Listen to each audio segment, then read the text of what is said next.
大家好，我等一陣先話俾你知呢度係邊度，你先聽住呢首咁冧嘅英文歌，跟住我手上嘅鏡頭去欣賞呢份唯美同浪漫。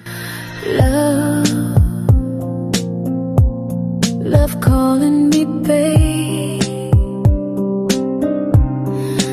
I wanna hold you, I wanna stay. Lovers in trouble, lovers insane, I wanna hold you, I wanna stay. 我拍得靚唔靚啊？冧到你醉未啊？呢度係貴州北節市車鄉古鎮嘅花海梯田。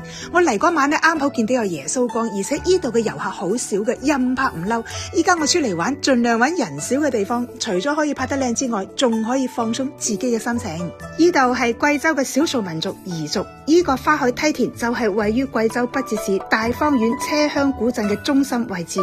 貴州嘅地形地貌就好複雜嘅，高原山地多，而且落差大，所以呢個花海梯田呢，就係依地勢而建。佢佔地有12萬平方米，四季都種唔同嘅花，四季都有唔同嘅景。喺少數民族彝族嘅歷史中，最有名嘅人物就係明朝嘅彝族首領車鄉夫人啦。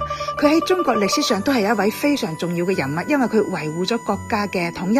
喺大方縣城裏邊係有車鄉夫人嘅呢一間博物館。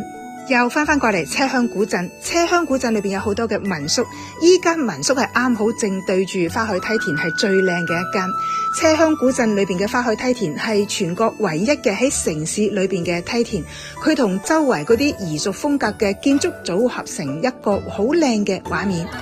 彝族有一種風俗習慣，就係當有貴客嚟嗰時呢，佢會用一種特別嘅方式，一路唱住歌嚟敬呢個客人飲一種米酒。呢種米酒幾好飲嘅，佢本地叫水花酒，而呢種飲酒嘅方式呢，叫蘭門酒。